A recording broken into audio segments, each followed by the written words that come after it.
ताजमहल जिसने भी देखा बस वह देखता ही रह गया।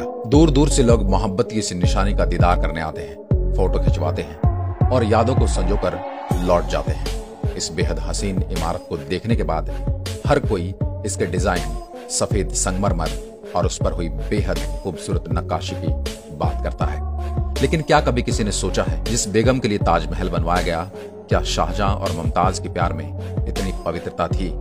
उसी मुमताज की जिंदगी कैसी थी जिसकी चर्चा मोहब्बत के नाम पर ताजमहल से की जाती है। आज हम बात करेंगे ताजमहल के सफेद संगमरमर से भी ज्यादा खूबसूरत मुमताज महल की। ये किस्सा शुरू होता है नूरुद्दीन मोहम्मद जहांगीर, जो मुगल वंश का चौथा बादशाह बना और हिंदुस्तान के तख्त पर बैठा। आशिक मिजाज जहांगीर की 20वीं बेगम नूरजहां ईरानी परिवार में पैदा हुई। बला की खूबसूरत नूरजहां के बारे में कहा जाता है कि उन्होंने 16 साल तक पर्दे के पीछे से मुगल सल्तनत को चलाया। मुगल दरबार में नूरजहां का रुतबा बढ़ता गया तो जहांगीर ने उनके पिता एतमादुद्दौला को वजीर बना दिया। एतमादुद्दौला के बेटे अबुल हसन असाफ खान के घर 27 अप्रैल 1593 को बेटी पैदा हुई, जिसका नाम रखा गया अर्जुमन।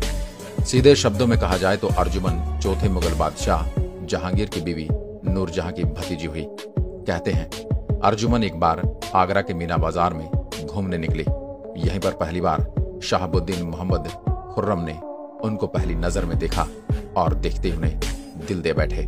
खुर्रम और अंजुमन की अप्रैल 1607 में सगाई पक्की हो गई। उस वक्त अर्जुमन 14 साल की थी और खुर्रम 15 वर्ष के हो चुके थे। करीब 5 साल बाद 10 मई 1612 को जब खुर्रम 20 के हुए और अर्जुमन 19 साल की हुई तो दोनों का निकाह करा दिया गया। रोचक बात यह कि जब खुर्रम और अर्जुमन की नजरें पहली बार मिली थी तब दोनों कुंवारे थे, लेकिन दोनों की सगाई और शादी के बीच जो वक्त गुजरा उसमें खुर्रम की शादी हुई पारस की शहजादी कबांदरी बेगम से। समय बीता और जहांगीर के बाद खुर्रम ने गुमल तख्त की कमान संभाली। बादशाह बनने के बाद खुर्रम शाहजहां बन गए और उनकी सबसे प्यारी बेगम अर्जुमन को मुमताज महल का खिताब दिया गया। शाहजहां और मुमताज के 14 बच्चे हुए। मुगल इतिहास के 2 सबसे चर्चित किरदार दारा शिकोह और औरंगजेब भी मुमताज महल की ही कोख से पैदा हुए। दारा शिकोह मुमताज महल की तीसरी औलाद थे और पहला बेटा दारा शिकोह को न केवल कुरान कंठस्थ थी बल्कि उसने कई हिंदू धार्मिक ग्रंथों का अनुवाद भी फारसी में किया था। मुगल इतिहास का दूसरा अहम किरदार औरंगजेब मुमताज महल की छठी संतान था। बाद में दारा शिकोह और औरंगजेब की दुश्मनी हुई और औरंगजेब ने मुगल तख्त संभालने के बाद दारा शिकोह को सजाए मौत दे दी थी। इतिहासकारों के मुताबिक 19 साल की उम्र में शादी करने वाली मुमताज महल 38-39 वर्ष की उम्र में तकरीबन हर साल गर्भवती रही और उनकी मौत भी 14वीं संतान को जन्म देते हुए हो गई। शाहजहां नामा में मुमताज महल के बच्चों के बारे में विस्तार से जिक्र मिलता है, जिसके मुताबिक मुमताज महल ने सबसे पहले 1613 में एक बेटी को जन्म दिया जिसका नाम रखा गया शहजादी हुराला निसा। इसके बाद अप्रैल 1614 में मुमताज दोबारा मां बनी। इस बार उन्होंने जहांआरा को जन्म दिया जो बाद में मुगल सियासत का बेहद अहम किरदार बनी। मार्च 1615 में मुमताज महल ने अपने बेटे दारा शिकोह को जन्म दिया। इसके बाद अगले ही साल जुलाई 1616 में शाह सूजा का जन्म हुआ। सितंबर 1617 में शहजादी रोशनारा और उनके बाद नवंबर 1618 में मुमताज महल के गर्भ से पैदा हुआ औरंगजेब, जो बाद में बेहद सफल शासक तो बना लेकिन उसकी क्रूरता के किस्से आज भी हिंदुस्तान के इतिहास में दर्ज हैं। इस तरह मुमताज महल ने 1613 से लेकर 1631 तक करीब हर साल एक बच्चे को जन्म दिया। इस तरह मुमताज महल के 14 बच्चों में से 6 की मौत हो गई। मरने से पहले मुमताज महल ने जिस संतान को जन्म दिया उसका नाम रखा गया गोहरारा, जिसकी जिंदगी काफी लंबी रही। दरअसल 14वीं संतान को जन्म देते वक्त मुमताज महल को मालूम था कि अब उनका बचना मुश्किल है, इसलिए उन्होंने शाहजहां को अपने पास बुलाकर कहा, मेरी आखिरी ख्वाहिश है, अगर हो सके तो उसे पूरा करने की कोशिश करिएगा। बादशाह ने कसम खाते हुए कहा, तुम्हारी हर इच्छा पूरी की जाएगी। मुमताज महल ने कहा कि मेरे मरने के बाद एक ऐसा मकबरा बनवाएं जो आज तक इस दुनिया में न बनवाया गया। मुमताज महल की इतनी ख्वाहिश ने ताजमहल की नींव रखी।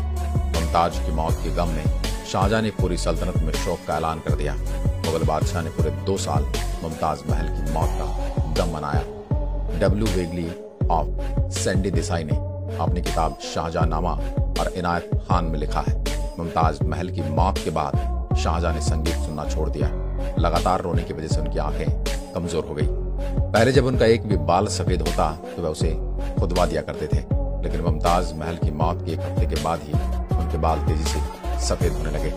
वादे के मुताबिक शाहजहां ने मुमताज महल की मौत वाले साल 1631 में ही ताजमहल का निर्माण शुरू कराया।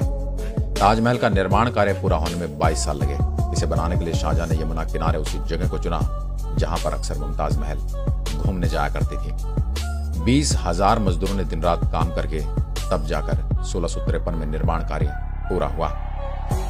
शाहजहां ने मुमताज महल के साथ निकाह से पहले और निकाह के बाद भी कई और शादियां की। उनकी बीवियों के नाम है कबांद्री, कंधारी बेगम, अकबराबादी महल, मुमताज महल, हसीना बेगम, मोती बेगम, कुदासिया बेगम, फतेहपुर महल और सरहिंदी बेगम। इस तरह कुल संख्या 8 हुई, लेकिन कुछ इतिहासकार शाहजहां की बीवियों की संख्या इससे ज्यादा बताते हैं। कहा यह भी जाता है कि मुमताज महल के इंतकाल के कुछ दिनों बाद ही मुमताज महल की बहन से शाहजहां ने शादी कर ली थी। शाहजहां की बीवियों के साथ उनके हरम की भी खूब चर्चाएं मिलती हैं। इसमें हजारों औरतों को रखा गया था। इतिहासकारों की माने तो शाहजहां के काल में हरम के अंदर 8,000 से ज्यादा रखैल थी, जो किसी भी मुगल बादशाह के समय में सबसे ज्यादा संख्या में रही। यह बात सही है कि शाहजहां ने मुमताज महल की याद में ताजमहल को तामीर करवाया था।